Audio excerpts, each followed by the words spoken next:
Not many in this league are going to stop that bullet. My goodness, what a pass from Lidstrom along the ice, and in a, oh my goodness, what a shot. I mean, it just jumped. It just sprung off his stick, like trampoline effect with a driver. I mean, that thing was humming. And you remember at the All-Star Skills competition that we had on ESPN, 101 miles an hour, standing still or skating into a shot for Sergei Fedorov. And that was a rocket. Good execution and a good pass, a little saucer pass by Lidstrom. Well, we heard from Trevor Linden earlier in the broadcast about taking penalties. So closing the hand on the puck is the penalty call that leads to the Fedorov power play goal. What a blast. Now, a delayed penalty upcoming against Detroit. Cloutier will jump off for the extra attack. Jovanovski guarded by McCarty. Up the near boards, Bertuzzi lets it go from Morrison. Finds Bertuzzi off his skate. Red Wings get to it, and the whistle blows. Vancouver will get their third power play of the game. 25 Detroit, minor penalty holding. Holding call. And so this allows Mark Crawford's Canucks to get right back into it. Here's the play. He releases his one hand, and he tugs on the back of the jersey. And the referee's right there on the left-hand side. Let's go back to the goal. Cloutier looking. Now watch to the left. And now his shoulder. I mean, he can not get a beat on that shot. Not at all. Didn't see it. He's got his defenseman moving. I think that was Brett Hull in the high slot moving across as well. And then you've got a rising rocket coming at you. Fedorov from Lidstrom and Shanahan. A power play goal at 8:23. Those are 3 of the potential 9 future Hall of Famers on this current Red Wings team. Their head coach, Scotty Bowman, by the way, is already in the Hall of Fame. Loose puck for Sokol. Power play underway. McCarty the hold at 9:02. Third power play for Vancouver. They were able to counter pretty quickly and tie the game at 1. 21 seconds in to period number 2. We'll see how they handle this. And they're offside on the power play. Puck jumped out. Barely jumped out. Boy, I tell you, the Vancouver Canucks are a tenacious group. Mark Crawford, I think he's arguing that puck even came across the line. You say, get him off. Get him off. You can see the language of him. Get him off. I'm not sure who he's talking about.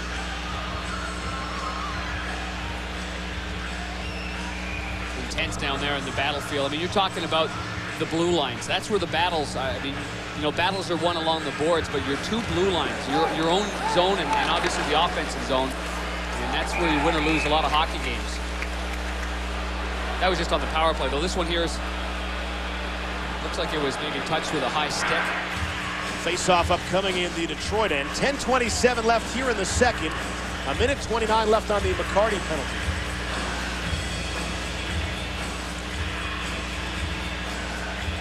Of the more interesting statistics, listen to this. 4 times in NHL playoff history has a first-round matchup featured a team that finished the season on an undefeated streak of 5 or more against a team that ended the season on a winless streak of 5 or more. In all 4 cases, the team on the winless streak won the series. Well, the Red Wings last year were flying. They had, what, they lost 1 game in their last 10 last year. They went into LA with plenty of momentum, then won the first 2 games of the playoff series, and thought they had game 3 all but wrapped up. So I mean, I asked Chris Draper about that today. He said, you know, and he goes, yeah, how did that work out for us, being on a roll going into the postseason? Well, not too well. We did those first 2 games here against the Kings, and LA didn't look like they belonged on the ice with the Red Wings. And the Kings came back and swept them the next 4. Here's Chelios, what a move, he's in, shot, stopped by Cloutier, he got the rebound too. Here's Fedorov now, kicked off. This is a Vancouver power play. It looks like Detroit's the team with the advantage. It's the most impressive part of the game so far to me, Panger, tonight, is Detroit's penalty killing. They've had many a good chance while killing off a penalty. Hasek just poked it away from the captain, Naslin. Here's Castle's side of the net. Back behind the net for Bertuzzi now. Trying to set up shot. Shot trickle through the crease. Castles might have gotten a piece. And wraps all the way around the boards and out.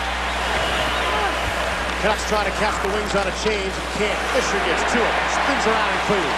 Well, we'll keep our eye and see if the Vancouver Canucks don't put a lot of pressure on the Fisher and Yuri Krug tandem on the blue line. And Chelios did a nice job on Todd Bertuzzi. Bertuzzi on the last shift was looking for an interference call on Chelios, didn't get it. McCarty's out. We're back to 5 aside. Wings have been very impressive on the penalty kill. Sedin to Sedin. That's Daniel to Henry. And a penalty coming up. Daniel was taken down. And the Canucks will go right back on the power play. And I'm Second straight penalty for Darren McCarty. First one he went off for holding, they killed it off. The second one he goes off for hooking. Offensive zone penalty, defensive zone penalty, excuse me, trying to put some pressure on Sedin. And he hooks him off, and Sedin was leaning one way. The hook might have held him up. By the time he let go of the hook, Sedin falls down. That was McCarty 22 seconds after he was out of the penalty box. He's getting comfortable in there. Yeah, you hate that, huh? Just jumped right back on the ice. And now Todd Bertuzzi's power play unit. Little pressure on him here. Only one shot and 3 power play opportunities. You said it. The penalty killers of the Detroit Red Wings have done a very, very good job. Basically, your power play has to outwork the penalty killing unit. You've got 5, they've got 4. You have to have 2 men on the puck, and you have to outwork them. They haven't done it so far.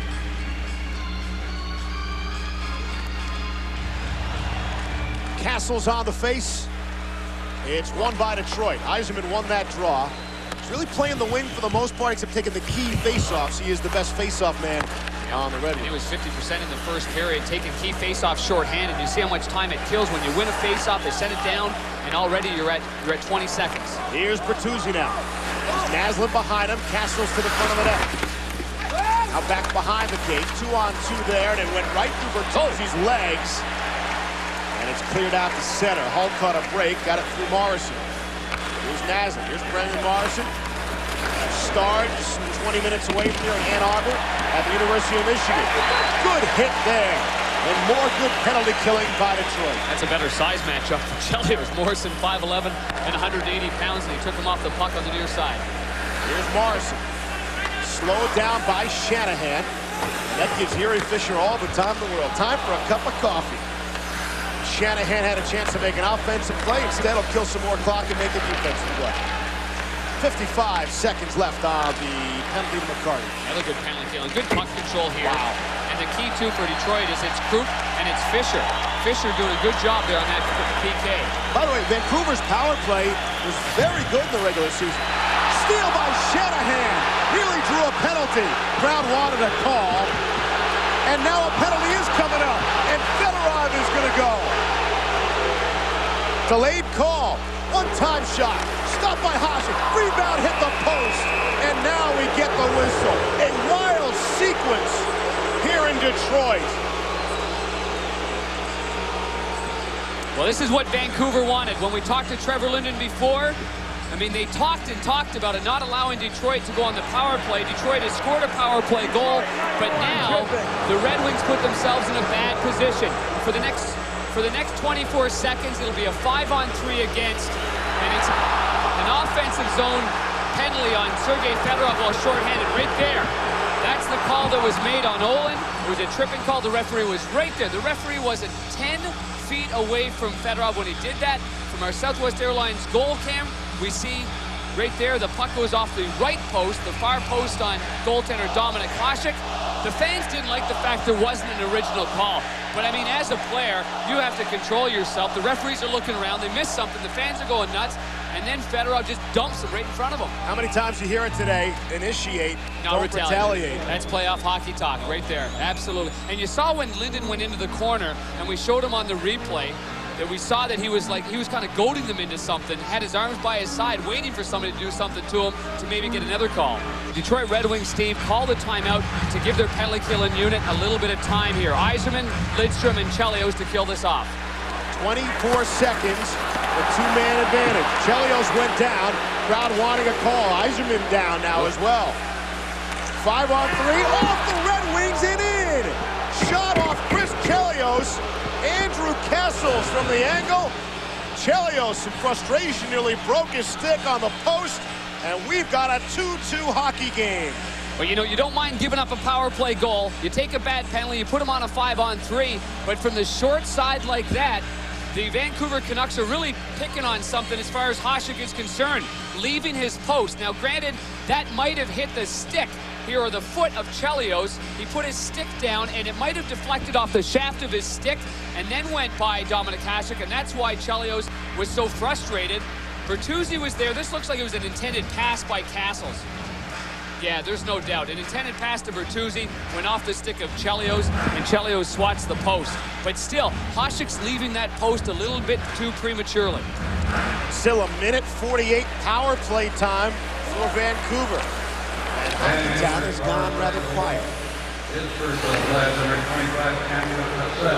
Chance to take the lead for Vancouver with the man advantage now. Lidstrom will get to it. And here come the wings. Kirk Maltby's got Draper with him. Drop for Draper. Helmer comes over, rubs him out of the play. And it's picked up by Daniel Sedin, and he'll look to lug it out for Vancouver. 6:15 to go in the second. Minute 15 left in the power play. This 2-2 hockey game. Kept in by Helmer. His pass is broken up, and here's Brett Hull. Hull for Lidstrom. Maltby was going for a change. Jovanovski will get to it to settle things down for Vancouver. Vancouver's got to feel great about the position they're in right now. That should be a 2-line offside pass, and it was. Good call. Castles from Linden. Power play goal at 13-13.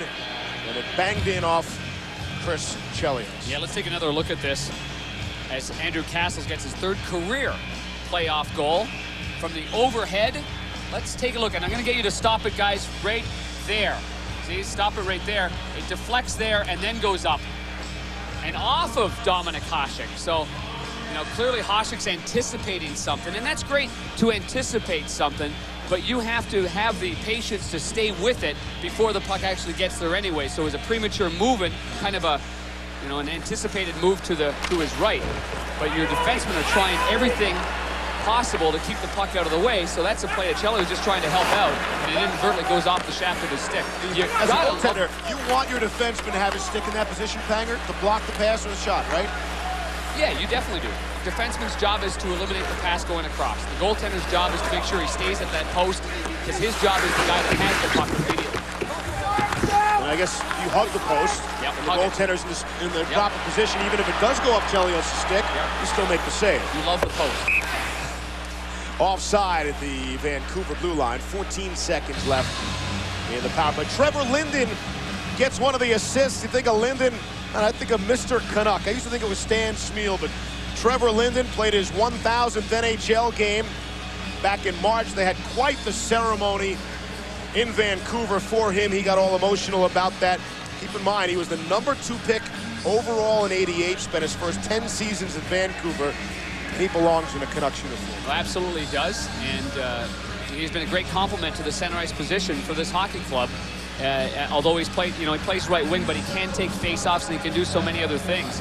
But playing with Palovich and Castles, Linden's been good on the right side, and 30 goals is second most in history. That's Pavel Bure's got 34 in a Vancouver Canuck uniform in the playoffs. Luce will settle things down, and Jovanovski will go back for it. He's out there with Scott LaChance on this Vancouver blue line. Power play is over. There was some contact at the blue line and a penalty coming up. Duchesne was taken down on a bit of a pick at the Detroit blue line. And the Red Wings will go to the power play. Fedorov had a rocket of a goal. Castles from the bad angle. And we're tied at 2.